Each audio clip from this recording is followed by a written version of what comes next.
Thank you so much, Lynn, for the beautiful introduction, and thank you for having me. I would like also to thank all our distinguished guests today.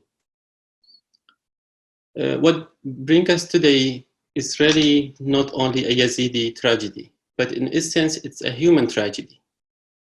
We as a human society should commemorate, should reflect, and learn so that this doesn't happen again to another community.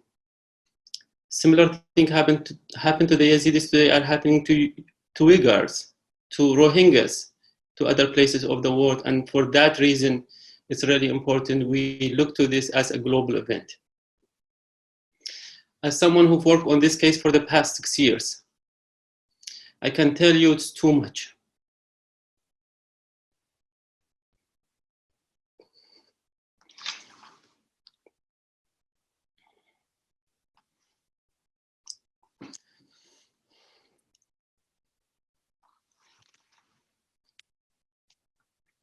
It's too much on personal level. It's also too much on the collective level.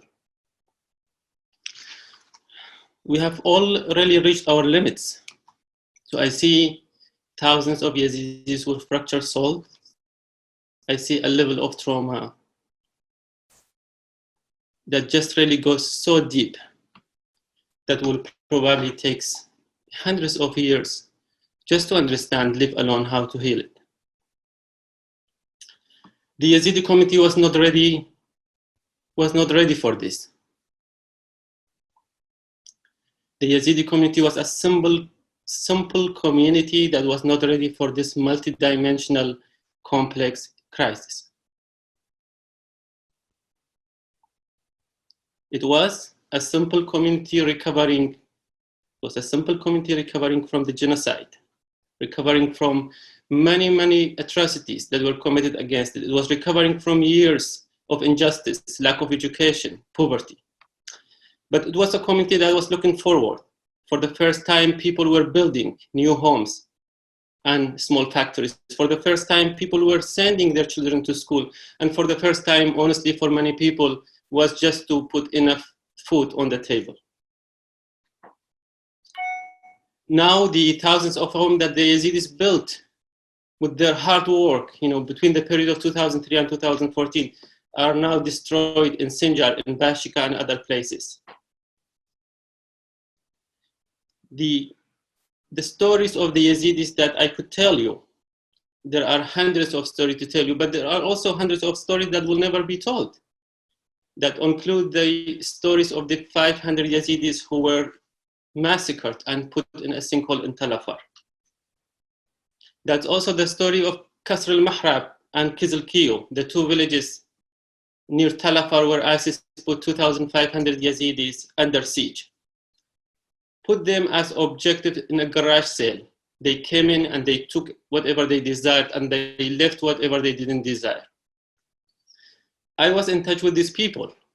I saw their phone calls. I received their phone calls, many phone calls in the beginning, but then the number of phone calls reduced with time.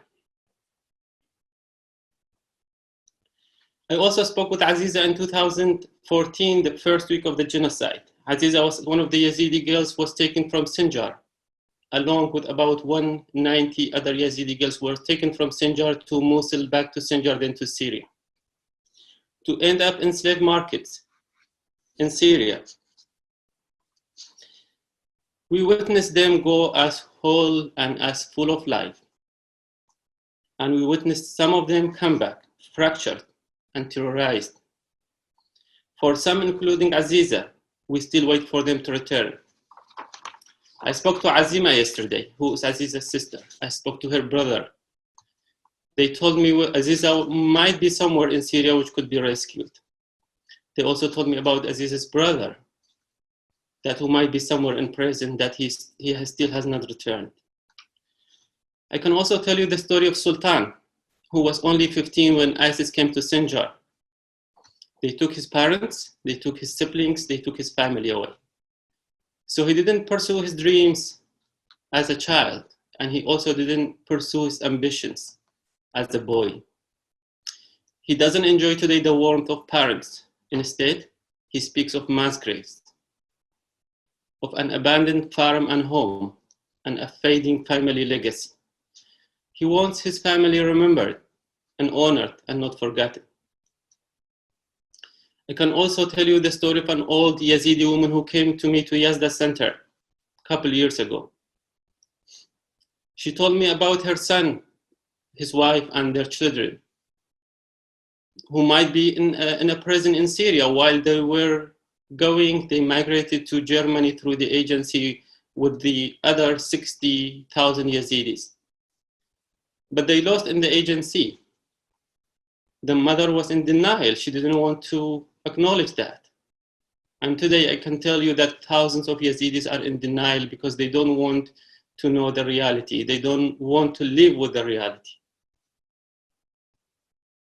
I must also bring to your attention an ongoing genocide that's taking place today against the Yazidis in northern Syria, this time not by ISIS, of course, where the Yazidi community from 80,000, now we're talking about 3,000 to 4,000, and we are talking about the last days for the Yazidi community in Syria.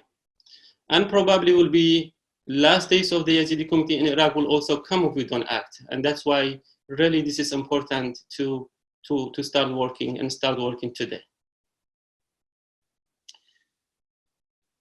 I will not really list all the demands that the Yazidi community have made, and a lot of the demands that they made with tears.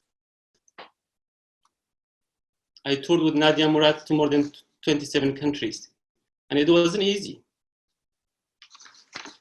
It wasn't easy to say what your community is going through. It's still not easy.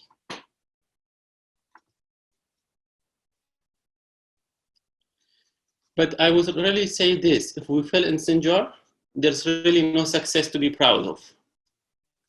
There is nothing to be proud of at all. In Sinjar, we must create an example of success.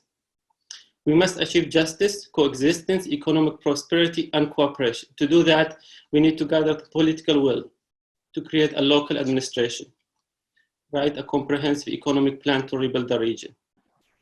And we must also put all the forces in Sinjar under the rule of law, under the constitution of Iraq, where we really don't need militias to be in Sinjar at this point.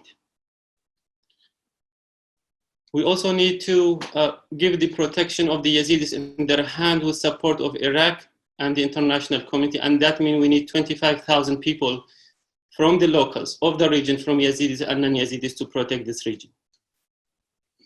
You know, I must also say that our people are courageous people, indeed courageous. We never thought we have this courage. We never thought we have this ability.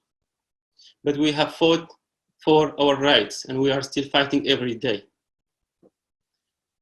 We fight for our homeland to be a livable place. We fight for basic things.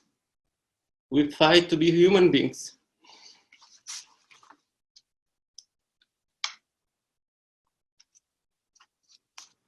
Yeah, we really fight to be treated like human beings. And I think that's a right that we should have.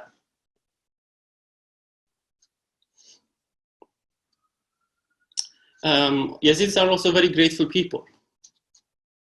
And we must really thank everyone who stood with the Yazidi community.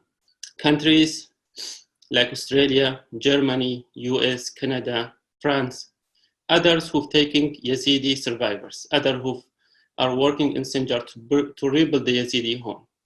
Other countries, like almost every European country, is doing some work in Sinjar, and I can really just appreciate them for that work. But that work can only be complemented with action from the Iraqi government and cooperation between the Iraqi government and the Kurdistan Regional Government. I also believe we cannot talk about peace in Sinjar, isolated from Iraq and the rest of the country. We must build an Iraq that is fairer, more peaceful, and more prosperous for all. An Iraq that treats the weak and the strong alike, the majority and the minority alike. An Iraq that's rich and ancient as its history. And thank you.